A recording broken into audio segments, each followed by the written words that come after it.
नमस्कार दोस्तों, OCN network में आपका स्वागत है। मैं हूं ओमकार चौधरी।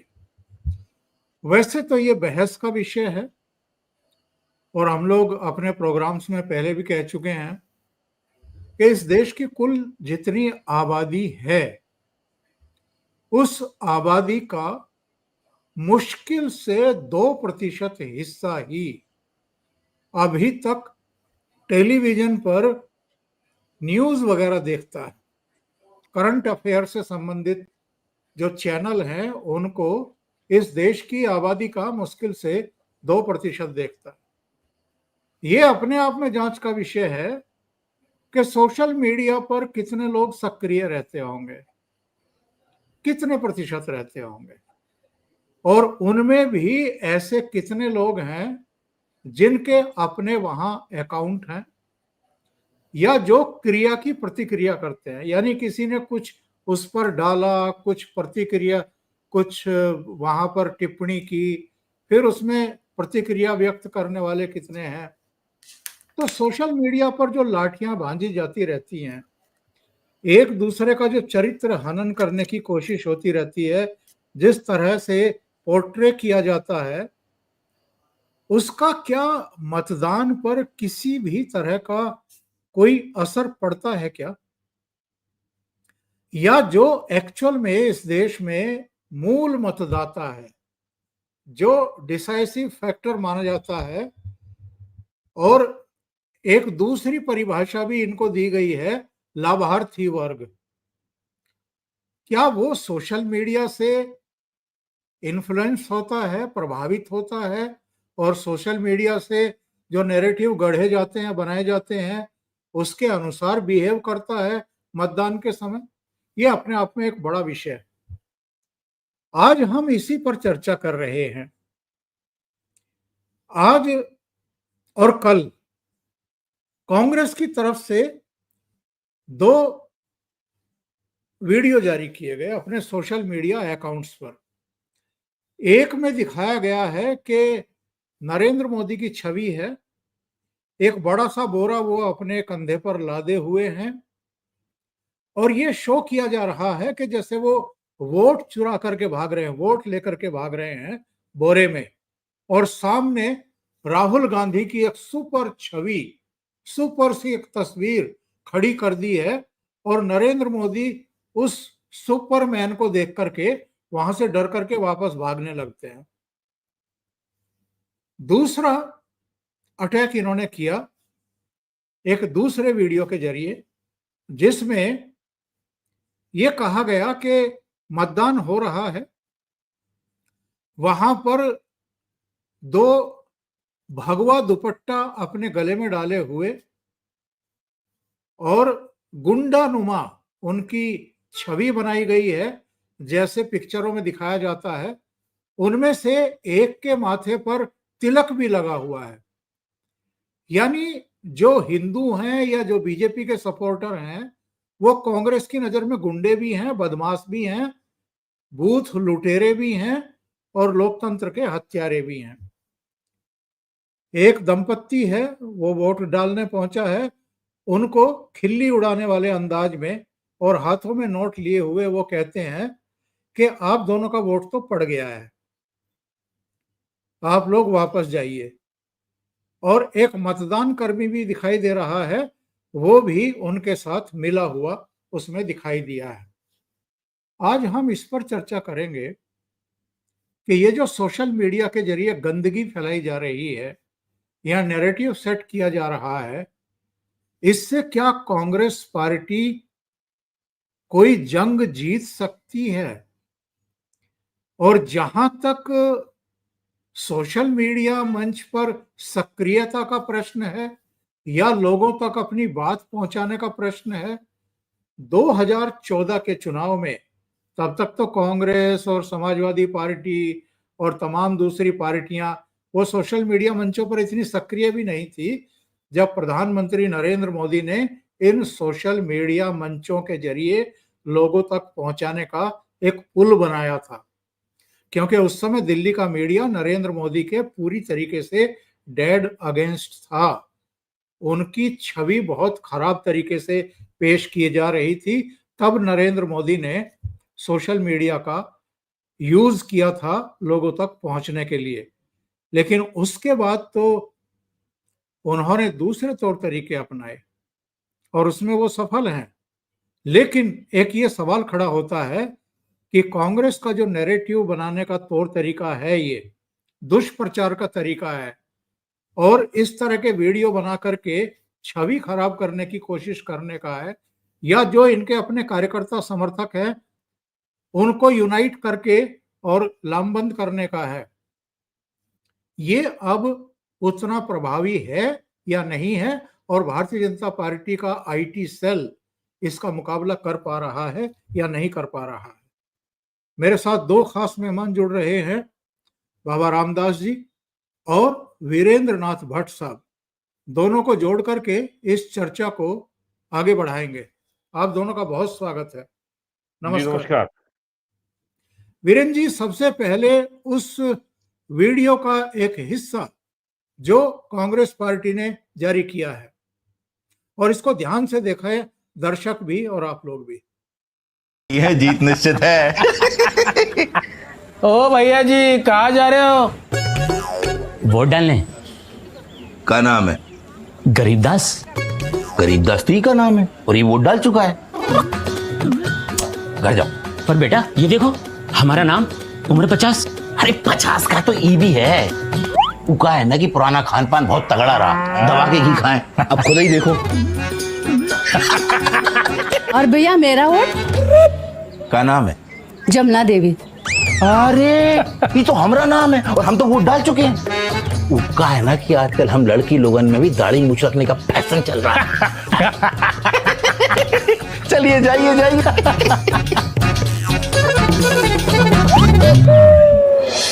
आपके वोट की चोरी अधिकार की चोरी, आपकी पहचान की चोरी है।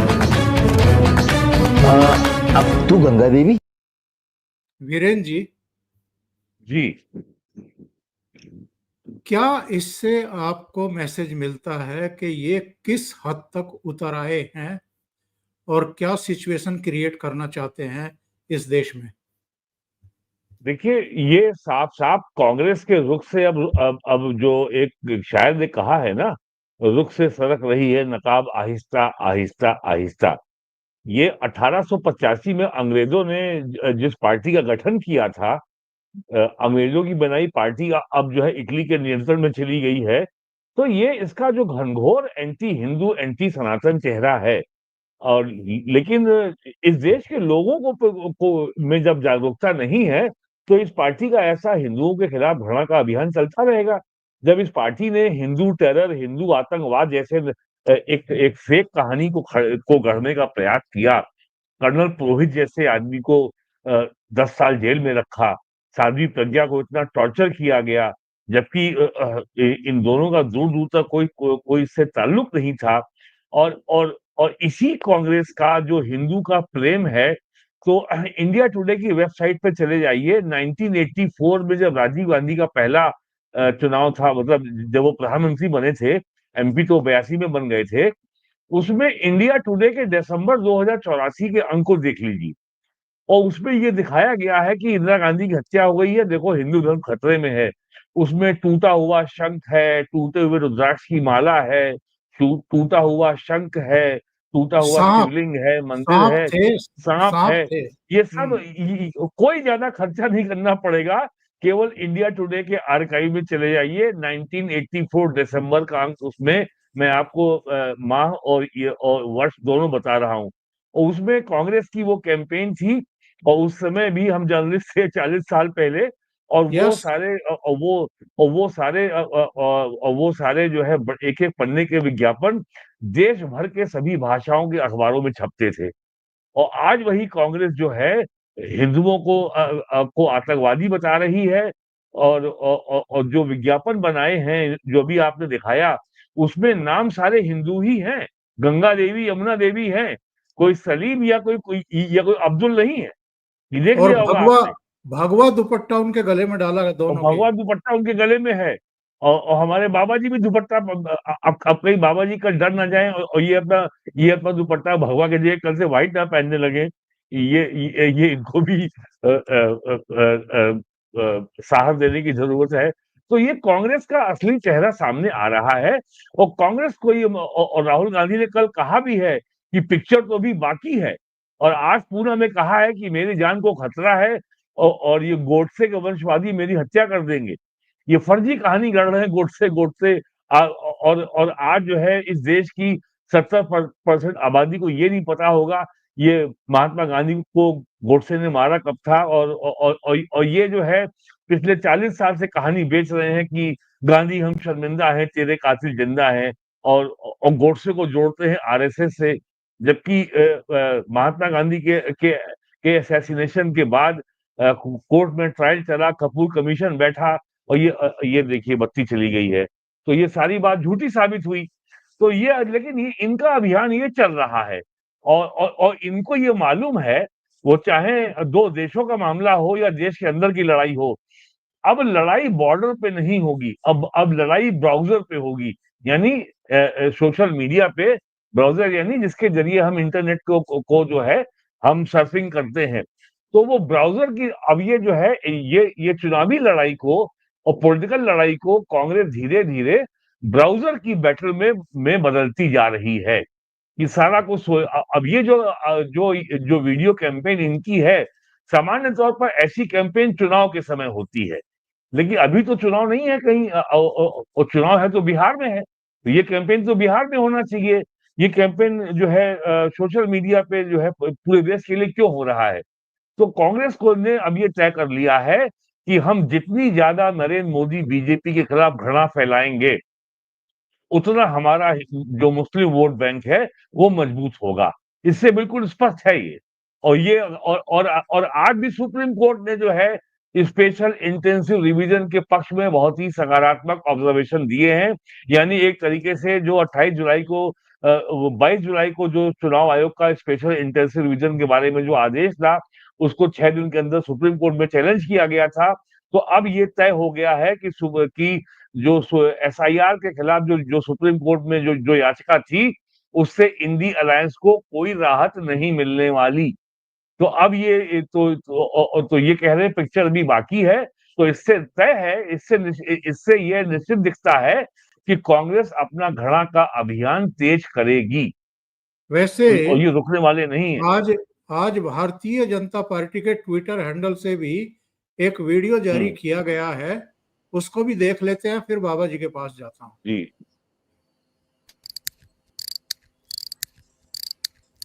जाति जाति जाति जाति EVM EVM EVM EVM vote चोरी वोट चोरी वोट चोरी वोट चोरी। बाबा जी, ये एक नैरेटिव है, ये कोशिश की जा रही है कि जो भी सोशल मीडिया मंचों को देखते हैं, वहां आते हैं, कम से कम उनके बीच में कांग्रेस एक अलग तरह से पोर्ट्रे करे भारतीय जनता पार्टी को या प्रधानमंत्री नरेंद्र मोदी को या उनके सपोर्टर्स को, और ये एक प्रतिपादित करने की कोशिश करे कि वो वोटों की चोरी करके, बेईमानी करके, फेक मतदाता सूची बनवा करके सत्ता में येन केन प्रकारेण आते हैं। सवाल कई उठते हैं साहब। सवाल ये भी उठता है कि फिर हिमाचल आपने कैसे जीत लिया, कर्नाटक तेलंगाना कैसे जीत लिया, फिर जम्मू कश्मीर में उमर अब्दुल्ला मुख्यमंत्री क्यों है, या झारखंड में हेमंत सोरेन मुख्यमंत्री क्यों है, पश्चिम बंगाल में ममता जी क्यों है, या केरल में बहुत सालों से, कम से कम अब 10 साल होने जा रहे हैं, कम्युनिस्टों की सरकार क्यों। तो अलग अलग राज्यों, और भारतीय जनता पार्टी फिर 240 पर क्यों रुक गई 2024 में। नरेंद्र मोदी का जीत का मार्जिन कम क्यों रह गया। अगर चुनाव आयोग से उनकी फिक्सिंग ही है तो सवाल तो ये भी उठेंगे। जी सर, 2-3 मुद्दे आपने उठाए हैं। सबसे पहले ये जो वोट चोरी वाला गरीबदास का वोट पड़ गया, आपने ध्यान दिया होगा कि उसकी जो भाषा है वो भोजपुरी, यूपी और बिहार वाली है। जी ये हाँ। बिहार के चुनाव को मद्देनजर रख के ये वीडियो बनाई गई है। आज मेरी बिहार के ही एक दो पैनलिस्ट से बात हो रही थी। सर, बिहार में इतनी खराब स्थिति है कि हो सकता है कांग्रेस और महागठबंधन तेजस्वी लालू की पार्टी आज तक का इतिहास का सबसे खराब प्रदर्शन कर सकती है, और वहां ये निश्चित रूप से हारने जा रहे हैं। आप कई बार पहले कह चुके हैं कि इनफैक्ट ये गांधी परिवार के अंदर की लड़ाई है जो सतह पे आई है, और सत्ता का संघर्ष इनके परिवार के अंदर शुरू हो चुका है। एक और बिहार का चुनाव बहुत बुरी तरह हारने के बाद राहुल गांधी को अपने परिवार के अंदर सत्ता बचाने के लिए संघर्ष करना पड़ेगा। प्रियंका गांधी अपने दोनों बच्चों को ऑलरेडी प्रेजेंट कर चुकी है कि ये है आने वाली कांग्रेस की अगली भावी पीढ़ी। पहली बात। सर, एक चीज और ध्यान दीजिए, आज जो राहुल गांधी ने कहा है ना कि मेरी हत्या भी हो सकती है, मेरी जान खतरे में, सर ये बहुत ही खतरनाक ट्रेंड है। और मैं इतना सर, 1 मिनट, थोड़ा सा 5 मिनट 2 मिनट में इतिहास में 71 वॉर के बाद तो सो कॉल्ड दुर्गा जी की बहुत ज्यादा पॉपुलैरिटी थी। क्यों? 71 में तो बांग्लादेश विजय, रणचंडिका दुर्गा, और मात्र 3 साल के अंदर इतनी एक्सट्रीमली अनपॉपुलर हो गई कि इमरजेंसी लगानी पड़ गई। चलिए, इमरजेंसी लग गई, जनता पार्टी आई, नहीं संभाल पाई, वापस ये बाउंस बैक किया इन्होंने, 300 कुछ सीटें लेके फिर सत्ता में आ गई बहुत पॉपुलर वोट के साथ। मुझे वो चुनाव याद है, हालांकि मैं सिर्फ 15 साल का था। और मात्र 4 साल के अंदर इतनी एक्सट्रीमली अनपॉपुलर हो गई कि पूरे देश को इन्होंने जला के रख दिया, और पंजाब में वो सब कुछ हुआ, और ऑपरेशन ब्लू स्टार, और इनकी हत्या हो गई। और अगर उस साल ये सहानुभूति की लहर राजीव गांधी को न मिली होती तो उस साल ही ये चुनाव हार गई होती। खैर साहब, 84 में सत्ता की अपना सहानुभूति की लहर पे 408 या 10 सीट, और मात्र 3 साल के अंदर इतनी एक्सट्रीमली अनपॉपुलर हो गई कि गली गली में चोर है, राजीव गांधी चोर है कि नारे लगने लग गए, और राजा नहीं फकीर है, देश की तकदीर है। तो सर, जब इनकी हमेशा पॉपुलैरिटी, ये चाहे जितने प्रचंड बहुमत से आ जाएं, 3 साल के अंदर, 3 नहीं 2 से 2.5 साल के अंदर ये एंटी इनकम्बेंसी से ये इनकी मां हमेशा जूझने है। हाँ, नेहरू का जमाना और था, उस जमाने में विपक्ष नाम की चीज ही नहीं थी, कोई था ही नहीं। तो सर अब नरेंद्र मोदी लगातार सरकार पे सरकार रिपीट कर रहे हैं, और एंटी इनकम्बेंसी की जगह प्रो इनकम्बेंसी हो जाती है। तो सर, राहुल गांधी को एक बात समझ में आ गई है कि चुनाव तो हम इनको नहीं हरा पाएंगे। तो इनके पास एक बड़ा ट्राइड एंड टेस्टेड फॉर्मूला है सर, सहानुभूति लहर। सर, ये परिवार सहानुभूति लेने के चक्कर में है। ये आज मेरे कान खड़े हुए हैं, आज जब उसने ये बयान दिया है कि मैं नहीं आ सकता, मेरी जान को खतरा है, क्योंकि अभी मैं सुप्रिया श्रीनेत का एक वो देख रहा था ट्वीट, जिसमें कहा गया कि वो वकील ने बिना राहुल गांधी की सहमति के वो लेटर कोर्ट को दिया है, और उनको उससे राहुल गांधी बहुत नाराज हैं। उनसे कहा गया है कि आप कल उस लेटर को कोर्ट से वापस लें।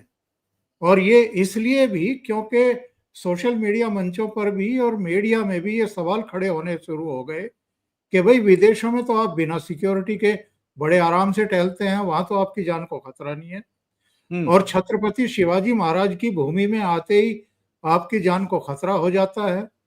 तो इनको लगा कि बहुत बड़ा सियासी नुकसान हो जाएगा अगर ये मामला आगे बढ़ा।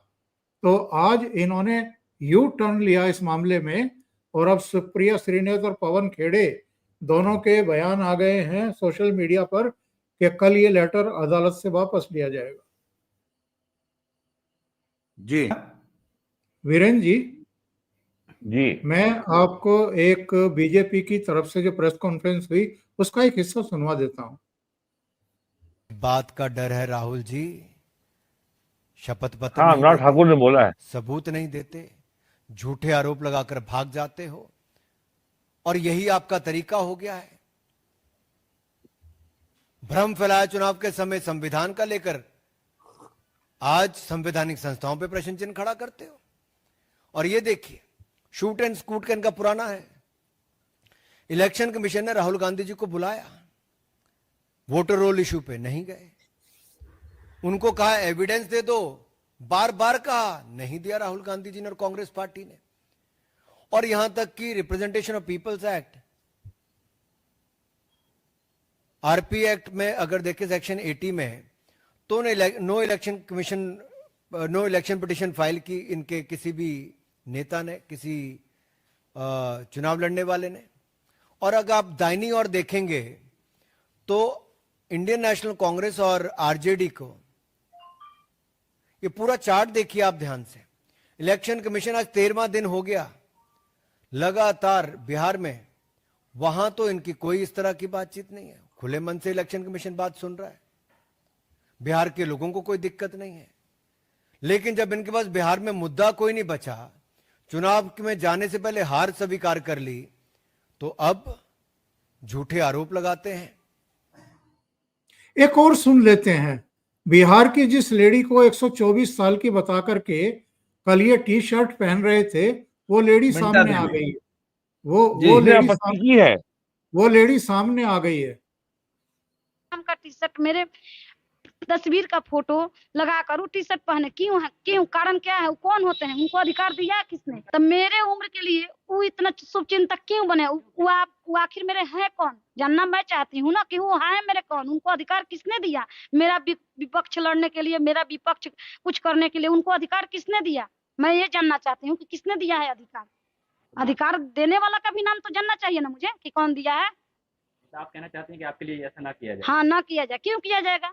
मैं यही चाहती हूँ कि मेरे लिए ना किया जाए। क्यों किया जाएगा? कारण क्या है? जो किया है वो करने वाला है कौन? उसको अधिकार किसने दिया है? तो ये किसी भी हद तक जा रहे हैं वीरेंद्र जी।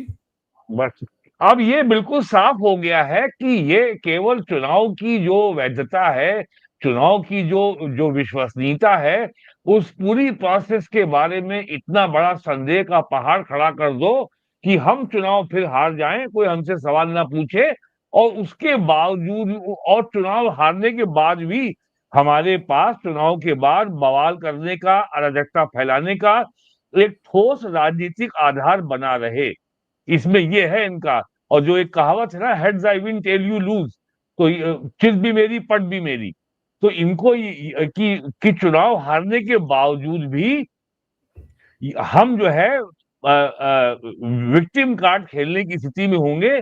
देखो, चुनाव आयोग को बीजेपी ने जो है खरीद लिया है, और चुनाव आयोग की वजह से हम चुनाव हार गए, और हम फिर दंगा करेंगे, हम फिर रोज झूठ बोलेंगे, हम फिर नरेंद्र मोदी के खिलाफ, भारतीय जनता पार्टी के खिलाफ, चुनाव आयोग के खिलाफ अनाप शनाप रोज नए आरोप लगाएंगे, नए वीडियो बनाएंगे, और सोशल मीडिया में भर देंगे।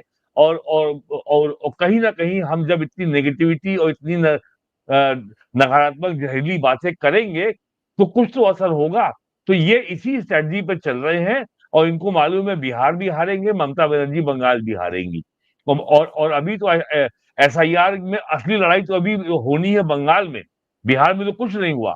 तो ये स्ट्रेटजी बहुत साफ है। और दूसरी जो बात बाबा जी ने कही कि विक्टिम कार्ड खेलने की तैयारी है, तो जब हताशा चरम पे होती है, तो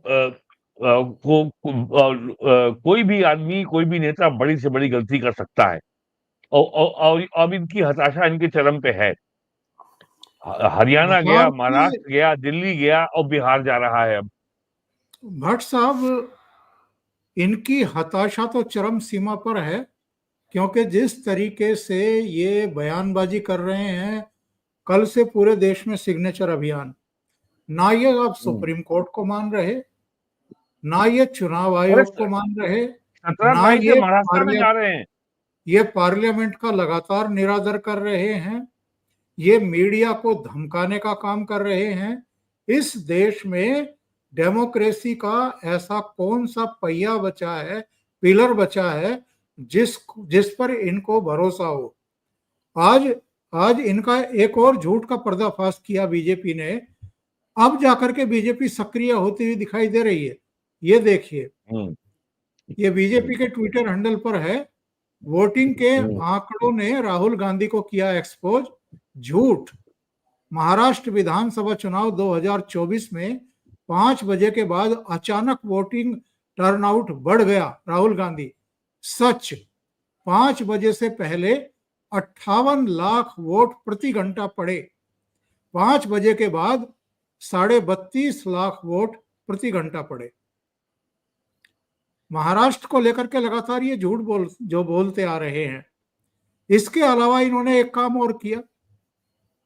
वो योगेंद्र यादव पता नहीं कहां छुपा हुआ था लोकसभा चुनाव के बाद। वो तो कैंपेन कर ही रहा लगातार। और हरियाणा के चुनाव में वो सुनामी, आंधी, तूफान, पता नहीं क्या आएगा, इस तरह के दावे कर रहा था। वो 2 लोगों को लेकर के सुप्रीम कोर्ट पहुंच गए और वहां कह रहे हैं कि साहब मतदाता सूची में बिहार की इनको मृत बताया गया, ये जीवित हैं। ऐसे 10-12 लोगों को इन्होंने ढूंढ करके सुप्रीम कोर्ट के सामने पेश किया। सुप्रीम कोर्ट ने भी कहा कि चलो इतनी जागरूकता तो आई कि लोग अब यहां सुप्रीम कोर्ट पहुंचने लगे, लेकिन भाई जाकर के बीएलओ को बताओ, चुनाव अधिकारियों को बताओ कि भाई आपसे ये गलती हो गई है। उनकी नुमाइश यहां क्यों की जा रही है? और राहुल गांधी ने तो हद कर दी। ये देखिए, उनको लेकर के आज अपने घर पहुंच गए उस लाइब्रेरी नुमा ड्राइंग रूम में और उनके साथ चाय पी रहे हैं और एक मैसेज भी कर रहे हैं कि जीवन में बड़ा दिलचस्प अनुभव हुआ। लेकिन अब मृत लोगों के साथ चाय पीने का मौका नहीं मिला था। इस अनोखे अनुभव के लिए धन्यवाद चुनाव आयोग। भैया ये कोई पहली बार हो रहा है क्या? मतदाता सूचियों में इस तरह की भूल चूक पहली बार हो रही है क्या? चौधरी साहब, ये बहुत लॉन्ग टर्म प्रोग्राम है। इनको मालूम है कि अगले साल सेंसस होनी है और उसके बाद जो है सीटों का डिलिमिटेशन होना है, महिलाओं की सीटें आरक्षित होनी है और उसके बाद एनआरसी होगा, नेशनल रजिस्टर ऑफ सिटीजन। तो जब एनआरसी होगा और सरकार के पास इतना बड़ा डाटा अब आ गया है कोविड के बाद से लेके अब तक कि इस देश में एक एक व्यक्ति की जो है पहचान हो जाएगी कि मतदाता सूची में असली है कि फर्जी है। सबसे बड़ी चिंता यही है इनकी। और आज जो बीजेपी ने एक्सपोज किया है रायबरेली और वायनाड का, वो भी दिखा दीजिए। ये रायबरेली का है। बीजेपी ने रायबरेली में 2 लाख से अधिक संदिग्ध वोटरों की पहचान की। 92,747 वोट मास एडिशन से, 15,853 मिश्रित परिवारों में, 71,977 फर्जी पते वाले, 19,520 डुप्लीकेट, जांच में 52,000 फर्जी जन्म प्रमाण पत्र पाए गए। कथित रूप से वफादार वोटर बेस बनाने के लिए बीजेपी ने सवाल किया, क्या राहुल गांधी अपनी ही नैतिकता की डिमांड के अनुसार इस्तीफा देंगे? बाबा जी। सर, मैं एक और बात की तरफ पॉइंट आउट करना चाहता हूं।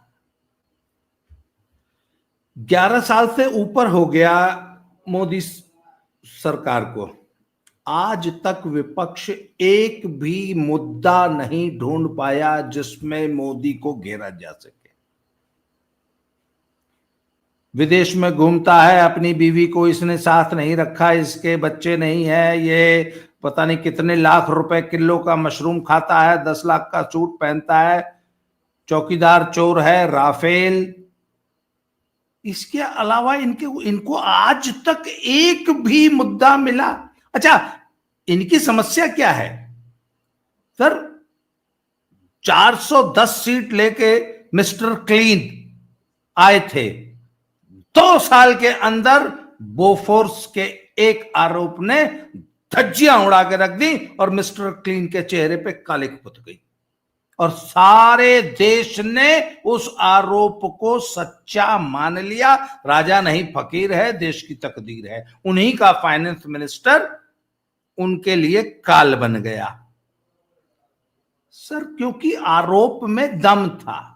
ये 11 साल में एक भी ऐसा आरोप नहीं लगा पाए, खोज पाए, एक भी ऐसा मुद्दा नहीं खोज पाए जो भाजपा पे या मोदी के उजले कपड़े पे, उनकी उजली छवि पर चिपक सके।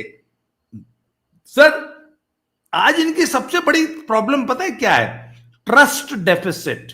आज राहुल गांधी का पर्सनल इंटेग्रिटी नाम की कोई चीज ही नहीं है। अगर वो कुछ भी बोलते हैं, इस देश की जनता उनकी बात को स्वीकार नहीं करती है। झूठ बोल रहा होगा, ये झूठ बोलता है। क्यों? अच्छा, इसकी सबसे बड़ी खासियत है, ये सिर्फ इसका तो है स्पिट एंड स्कूट, थूको और भाग जाओ। आज तक ये, अच्छा, और उसके बाद माफी मांग लो, उसके बाद माफी मांग लो, फिर कहता मैं माफी वीर नहीं हूं, मैं सावरकर नहीं हूं। अरे तुम तो पता नहीं कितनी बार रोज तुम एफिडेविट पे माफी मांग रहे हो। तो सर बात ये ना, अच्छा, एक और काला चिट्ठा इनका सामने आ गया। आज बीजेपी ने बाकायदा हमला किया ये कहते हुए कि सोनिया गांधी तब तक सिटीजन ही नहीं बनी थी भारत की, कि वो 1980 में वो वोटर बन गई थी 1980 में। कैसे वोटर बन गई? 3 साल पहले। सर, अमर अकबर एंथनी का एक डायलॉग है, बोला साहब आप अपन को इतना मारा, पर अपन सिर्फ एक मारा, पर सॉलिड था ना। सर, ये 100 झूठ बोलेंगे, उसमें एक में भी तथ्य नहीं होगा। सर, बीजेपी सिर्फ एक पंच लेके आएगी, पर विद डॉक्यूमेंट, विद प्रूफ। अब इस बात का जवाब दे दे कि जब नागरिकता 1983 में ली है, तो 1980 में कैसे वोटर बन गई सोनिया गांधी? इस बात का पूरी कांग्रेस और पूरा इकोसिस्टम और पूरा इंडिया अलायंस जवाब दे दे, भारत की जनता मान जाएगी। तो और ये राजेश खन्ना नहीं होते। ये राजेश खन्ना वाला चुनाव था जिसमें नई दिल्ली सीट से मत पेटी के पास राजेश खन्ना भी खड़े हैं, राजीव गांधी भी खड़े हैं, सोनिया गांधी वोट कर रही हैं। ये जो एक गुप्त मतदान की एक प्रक्रिया होती है, उसका खुला उल्लंघन। बिल्कुल, वोट की गोपनीयता। और फिर फोटो खींची जा रही है, वोट देते हुए फोटो खींच रहा है। और सर, इससे बड़ा संविधान का और संवैधानिक प्रक्रिया का और संवैधानिक मर्यादाओं का क्या मजाक उड़ाएगा जो इस परिवार उड़ाता रहा है। तो सर एक बात बताऊं, आपने कहा ना सोशल मीडिया।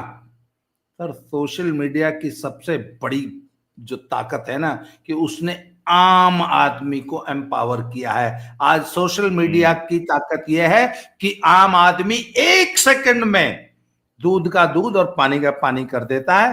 अच्छा, एक बात आपको बताऊं सर, पहले हम लोग जब YouTube का डाटा बहुत महंगा था, YouTube इतना पॉपुलर नहीं था, तो हम लोग फेसबुक पे लिखा करते थे। तो सर पोस्ट में लिखता था, मैं बहुत 10-12 साल से लिख रहा हूं, पोस्ट में लिखता था तो लोग कहते थे कि आपकी पोस्ट पढ़ने में जो मजा आता है उससे ज्यादा मजा नीचे आए कमेंट्स में आता है। आज भी आप चले जाइए, आप YouTube पे जितने वीडियोस बनाते हैं, देयर आर पीपल जो पूरे के पूरे कमेंट्स पढ़ते हैं। अभी भी हम लाइव कर रहे हैं, जो कमेंट्स आ रहे होंगे, दुनिया है हमारे लाइव के साथ साथ, वो सारे कमेंट्स पढ़ रही है। और वहां पे सर दूध का दूध पानी का पानी दुनिया खुद कर देती है, दर्शक खुद कर देता है।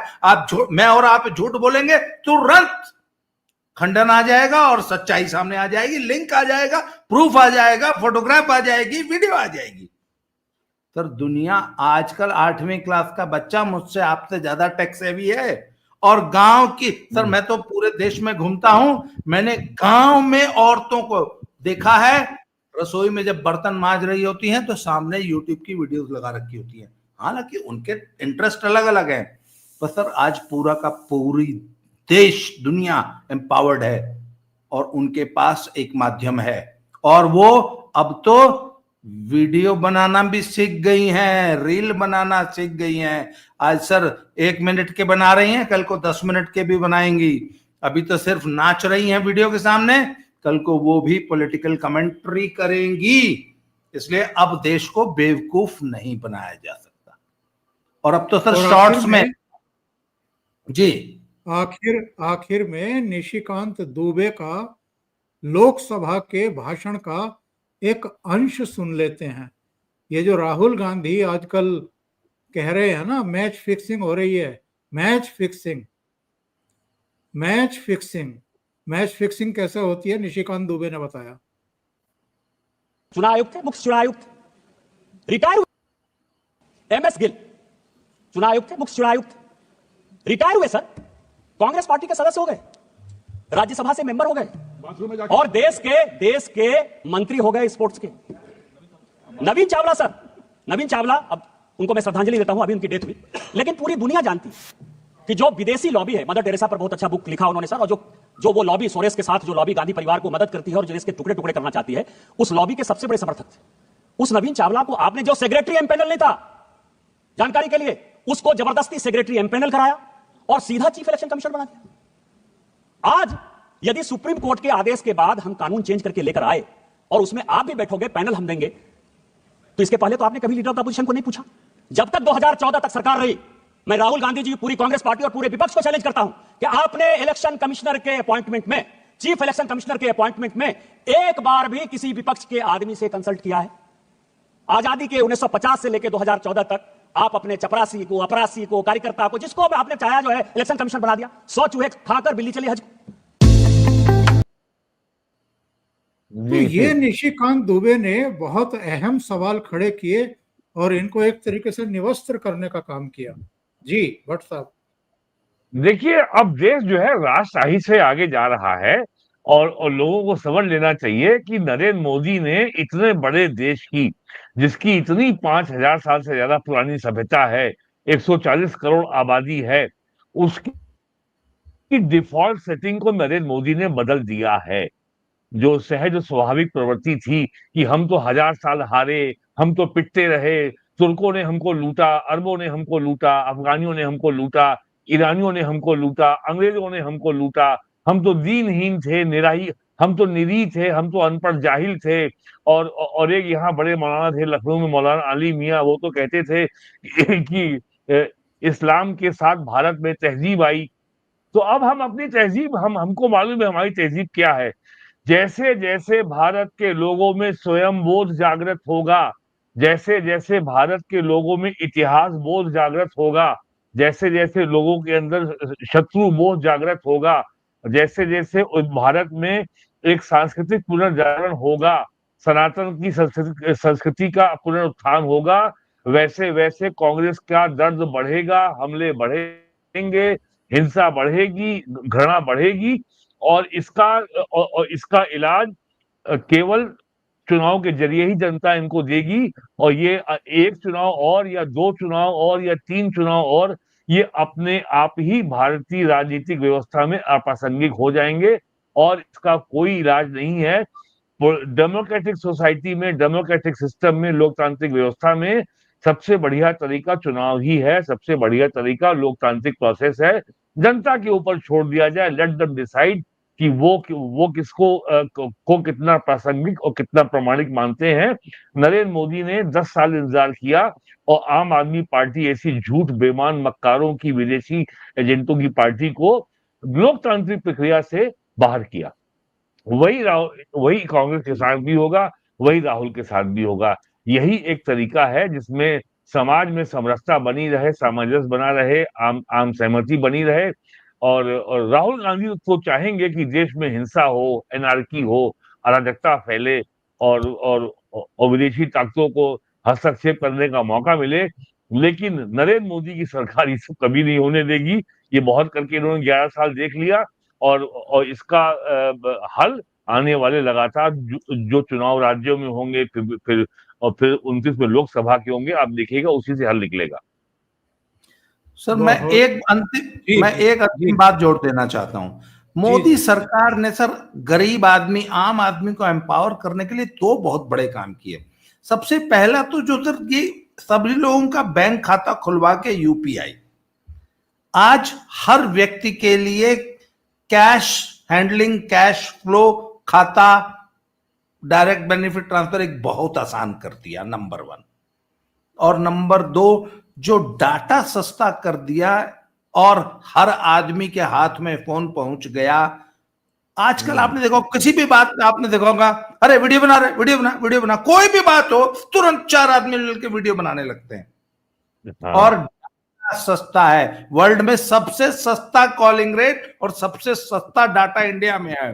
इंडिया में है, यस। उस डाटा का सबसे अच्छा उपयोग भारत का आम आदमी, गरीब आदमी, मेरे जैसे, आपके जैसे लोग कर रहे हैं। जी जी। और यही सबसे बड़ी एम्पावरमेंट है। आज हर आदमी, हाँ, आज हर आदमी एक, उसका अपना एक न्यूज चैनल है और उसका वो स्वयं मालिक है, स्वयं संपादक है, वही उसकी एडिटोरियल पॉलिसी डिसाइड करता है। इसलिए वो अपना नैरेटिव खुद गढ़ रहा है। जी, बहुत सही बात के साथ आपने ये प्रोग्राम का अंत किया है। बहुत महत्वपूर्ण जानकारी आप दोनों ने दी, बहुत अहम टिप्पणियां की और पूरे विषय को दर्शकों को समझाने और मेरे जैसे राजनीति के विद्यार्थी को भी समझाने की कोशिश की। बहुत बहुत धन्यवाद आप दोनों का। Thank you so much. जय श्री राम। नमस्ते।